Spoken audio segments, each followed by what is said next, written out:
Buenas tardes, hoy les vamos a hablar sobre el estómago y en esta primera parte les hablaré sobre la regulación de la secreción ácida y pepsinas y la defensa de la mucosa gástrica. El estómago desempeña funciones esenciales como el almacenamiento, la mezcla y la propulsión de alimentos, además de regular la ingesta y la secreción de hormonas como grelina y leptina. El estómago, a su vez, produce ácido clorhídrico y enzimas como las pepsinas, las cuales son fundamentales para la digestión de proteínas. Las pepsinas actúan en un ambiente ácido y descomponen proteínas en fragmentos más pequeños, facilitando así la absorción de nutrientes en el intestino. En la anatomía del estómago, las principales áreas anatómicas son el cardias, el fundus, cuerpo, antro y píloro. Las células especializadas son las células parietales que producen el ácido clorhídrico, las células principales que producen pepsinógeno, que es el precursor inactivo de las pepsinas, y las células mucosas que generan moco y bicarbonato para proteger el revestimiento del estómago. Aquí tenemos las glándulas cardiales que se ubican en el cardias, están dentro de menos del 5%, las glándulas oxínticas, que se encuentran en el 75%, se localizan en el fundus y en el cuerpo, producen pepsinógeno 1 y 2, están las células parietales, el factor intrínseco, las células endocrinas, que son las que secretan la histamina, la serotonina y la somatostatina. Y las glándulas pilóricas, que se encuentran en un 25%, que se ubican en el antro y píloro, incluyen las células G y las células D.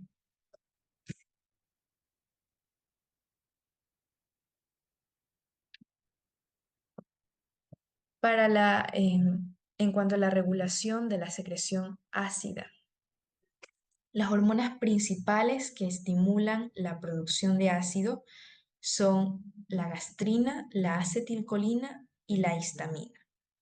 La gastrina es aquella que regula la secreción de ácido de manera endocrina.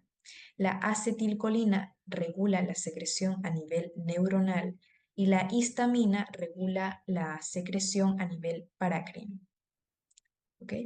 El proceso de activación en las células pues comienza con las células parietales activadas por la gastrina mediante el receptor CCK2 para producir ácido.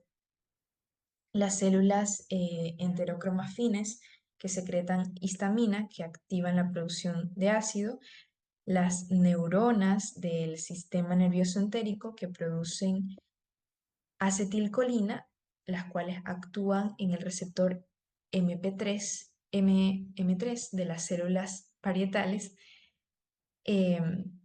mientras que las células D del antro son aquellas que inhiben. Mientras las otras las regulan, las células D inhiben la secreción mediante somatostatina cuando el pH es demasiado bajo.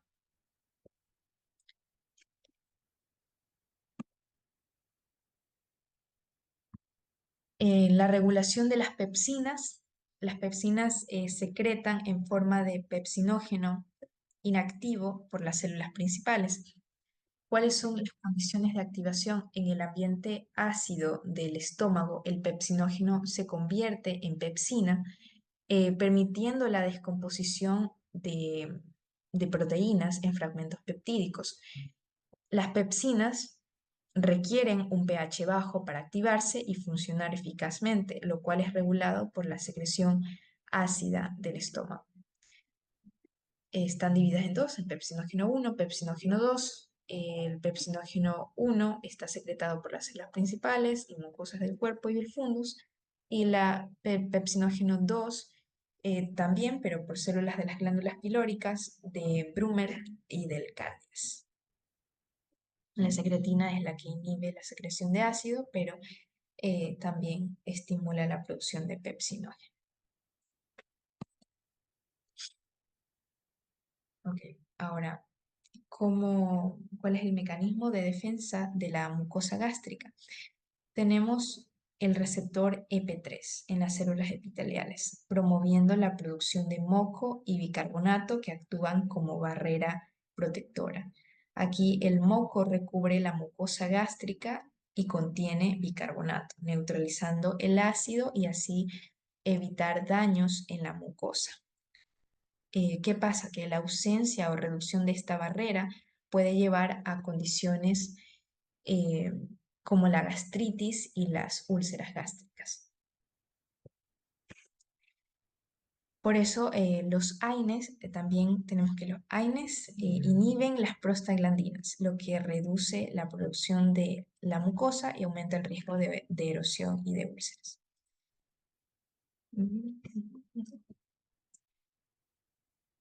Ya.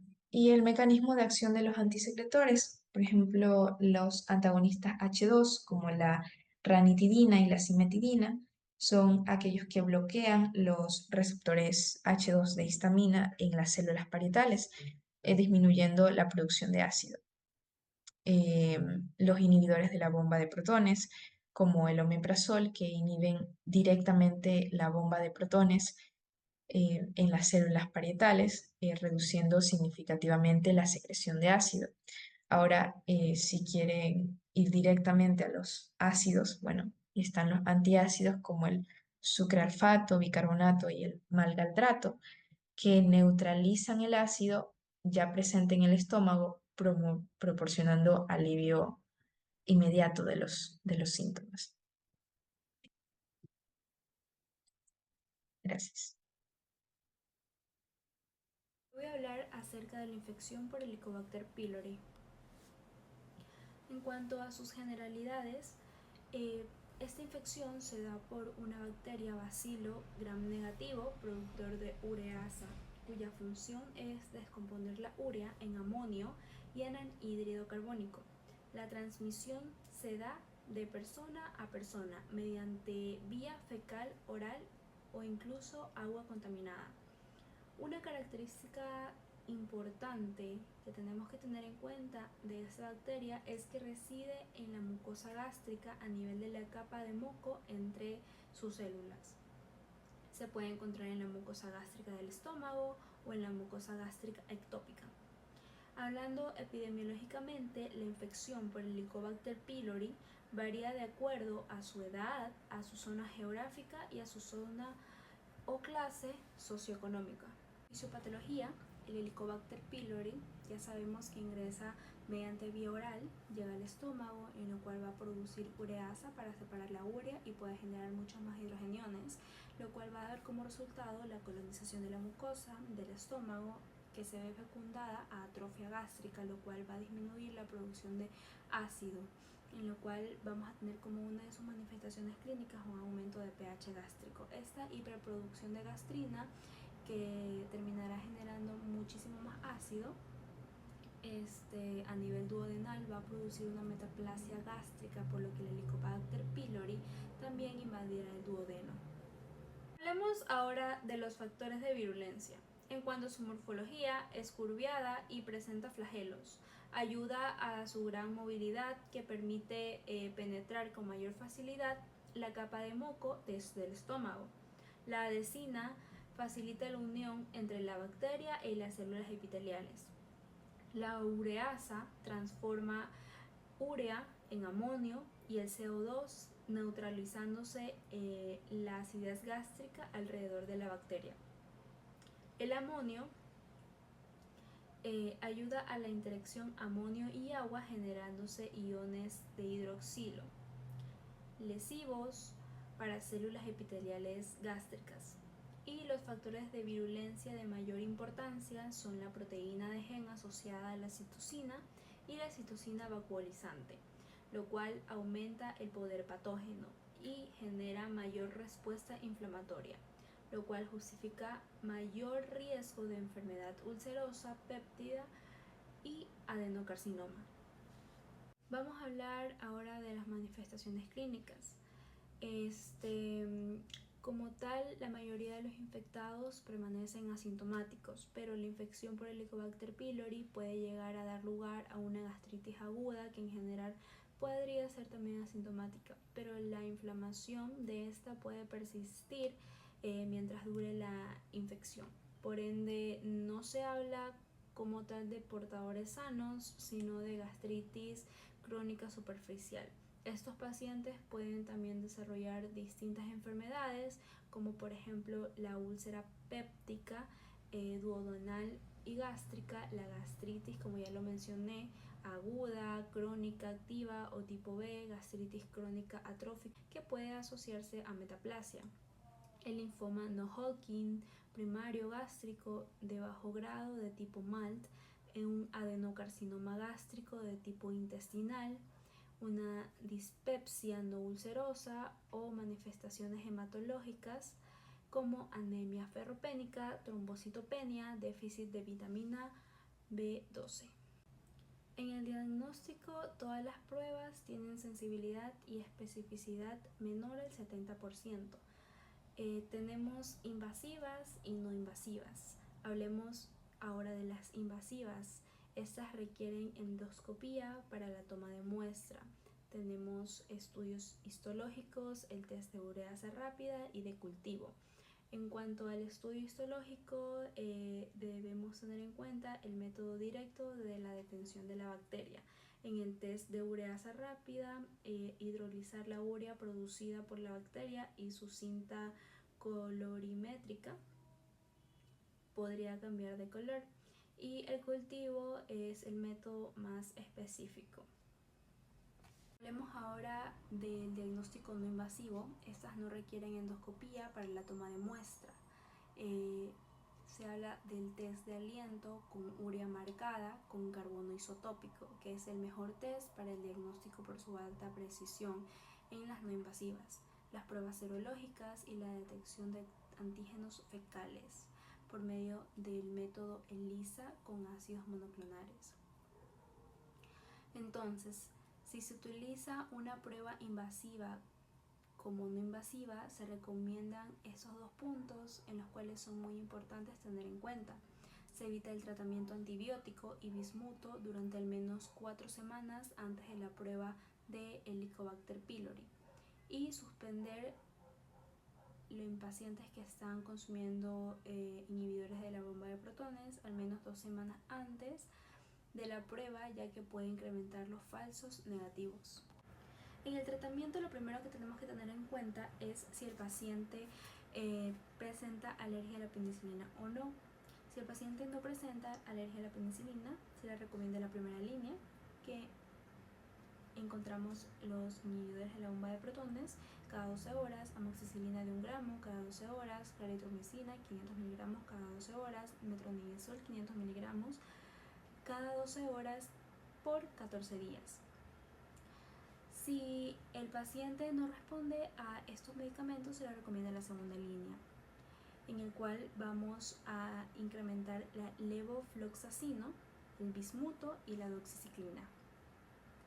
Si el paciente no responde de una manera adecuada al medicamento de segunda línea, se le recomienda la tercera línea, en los cuales vamos a encontrar a los inhibidores de la bomba de protones, a bismuto, doxiciclina, metronidazol mediante 10 o 14 días y la amoxicilina, la levofloxacino, el bismuto, los inhibidores de la bomba de protones por 14 días.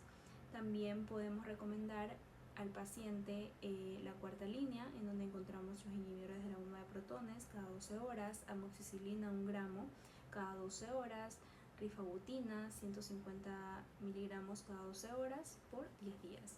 Si el paciente sí presenta alergia a la penicilina, también se le recomienda inhibidores de la bomba de protones cada 12 horas, bismuto 120 miligramos cada 6 horas, 240 miligramos cada 12 horas, doxiciclina 100 miligramos cada 12 horas, metronidazol 500 miligramos cada 12 horas, mediante 10 a 14 días. También se le puede recomendar claritromicina y levofloxacino por 10 días. Muchas gracias. Buenos días, mi nombre es Andrea Escudero y les voy a hablar a continuación acerca de la gastritis aguda, gastritis crónica, gastropatía y gastroparesia. Ya. Primero tenemos que saber la diferencia entre gastritis y gastropatía, ¿verdad? Entonces, tenemos que saber que el concepto de gastritis y gastropatía es netamente histológico. Nosotros tenemos que sí o sí hacer una biopsia gástrica para poder diferenciar si esto es una gastritis o si estamos hablando de una gastropatía. ¿Por qué? Porque al hablar de gastritis estamos hablando que hay una existencia de una inflamación de la mucosa gástrica y al hablar de una gastropatía no hay inflamación. Entonces, nosotros en la gastritis aguda vamos a encontrar infiltrado inflamatorio que va a estar constituido principalmente por polimorfonucleares. Esto aquí se manifiesta básicamente una inflamación en la mucosa, ¿verdad? Es decir, que no sobrepasa la capa muscular de la mucosa. Ya. Vamos a hablar ahora de los tipos de gastritis y gastropatías agudas. Tenemos la más frecuente, que es la gastritis aguda por Helicobacter pylori. Esta de aquí es asintomática y también se asocia a la hipocloridria transitoria, ¿verdad? Es decir, que las células del estómago no tienen, como que no secretan adecuadamente el ácido clorhídrico, ¿verdad? Y esto hace que el pH baje de 3 a 5 más o menos.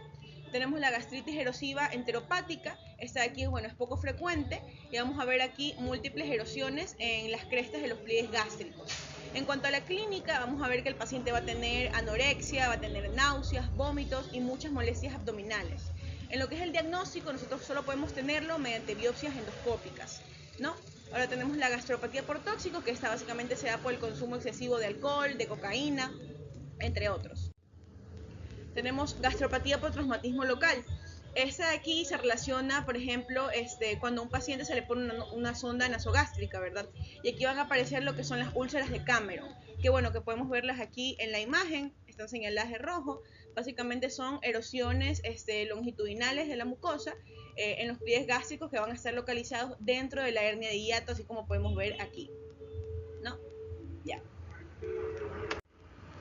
Tenemos ahora la gastropatía por reflujo biliar. Aquí tenemos que saber que el paciente tiene que sí o sí tener una situación predisponente, es decir, que por ejemplo el paciente sea operado de una colecistectomía. Entonces, si es operado de una colecistectomía, es predisponente a tener la gastropatía por reflujo biliar, ¿no? En la endoscopía, ¿qué es lo que vamos a ver? Bueno, pues aquí lo muestro. Vamos a ver una impregnación básicamente biliar de la mucosa, así como se ve aquí, ¿no? El tratamiento es hidróxido de aluminio y sucralfato. Ahora tenemos la gastropatía por AINES. Esta de aquí es la causa más frecuente de gastropatía, ¿verdad? Y se da básicamente por una inhibición de la ciclooxigenasa 1, ¿no? Básicamente, ¿qué es lo que pasa aquí? Lo que pasa es que, o sea, a niveles normales, ¿verdad? La ciclooxigenasa 1 produce una prostaciclina, que esto de aquí es un citoprotector. Entonces, si nosotros inhibimos esta ciclooxigenasa, lo que se va a producir es esto, ¿no? Son erosiones gástricas de diámetro de entre 3 a 5 milímetros, así como podemos verlo en la imagen, ¿no? Estas aquí no atraviesan la muscular de la mucosa, es decir, se quedan netamente en la parte de la mucosa gástrica, ¿no? Y esta, bueno, como lo dije anteriormente, es una de las causas más frecuentes de gastropatía. Ya.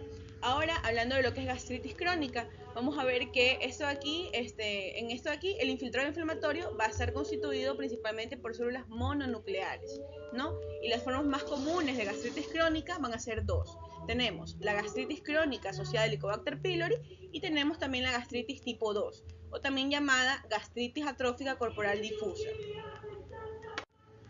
Ya. Gastritis crónica asociada al Helicobacter pylori, bueno, esta es la más frecuente de las dos que mencioné, esta es la más frecuente. La localización principal es en el antro del estómago, por eso hay riesgo de que aparezcan úlceras antrales o también úlceras, por ejemplo, en el duodeno. El diagnóstico, tenemos que hacer primero un test para ver si existe o si hay Helicobacter pylori y también una histología. Ya. En los tipos tenemos gastritis crónica activa, o también conocida como gastritis tipo B, que esta de aquí se localiza en el antro del estómago, ¿no? Y está caracterizada porque hay un infiltrado inflamatorio crónico, ¿verdad? Por linfocitos y también por polimorfonucleares.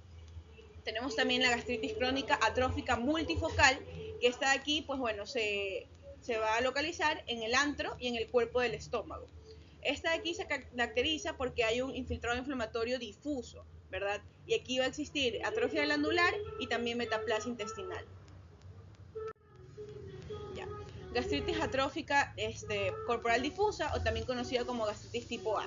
Esta de aquí es la forma menos frecuente de gastritis, se da en menos del 5% de los pacientes, predomina en mujeres y se va a caracterizar porque hay una destrucción de las glándulas del cuerpo gástrico por mecanismos autoinmunes. La localización es en el fundus y en el cuerpo del estómago, se asocia a la hipocloridria y la hipergastrinemia, se asocia también a la anemia perniciosa con o sin clínica neurológica, ¿verdad? Y tenemos que la más frecuente es la gastritis atrófica sin déficit de vitamina B12, ¿no? Para nosotros tener el diagnóstico tenemos que primero confirmar si esta paciente tiene o no tiene un déficit de vitamina B12, ¿no? Y también hacer una histología. En el tratamiento, en caso de que la paciente tenga un déficit de vitamina B12, el tratamiento sería inyección de vitamina B12 intramuscular. Ya. Ahora vamos con la gastroparesia. ¿No? La gastroparesia, en cuanto a lo que es concepto, tenemos que directamente es un retraso del vaciamiento gástrico, esencialmente de cosas sólidas, ¿verdad? Sin evidencia de una obstrucción mecánica. En la clínica tenemos formas leves y también formas graves. En las formas leves vamos a tener que el paciente tiene síntomas como por ejemplo saciedad precoz, están las náuseas, está la plenitud postprandial, ¿verdad? En las formas graves vamos a ver retención gástrica, vamos a ver que va a manifestar vómitos a repetición y vamos a ver que también va a necesitar, o va a presentar un compromiso nutricional importante. Ya. Ahora, lo que es el diagnóstico. Nosotros para poder diagnosticar la gastroparesia tenemos que ver cómo está la función motora gastroduodenal.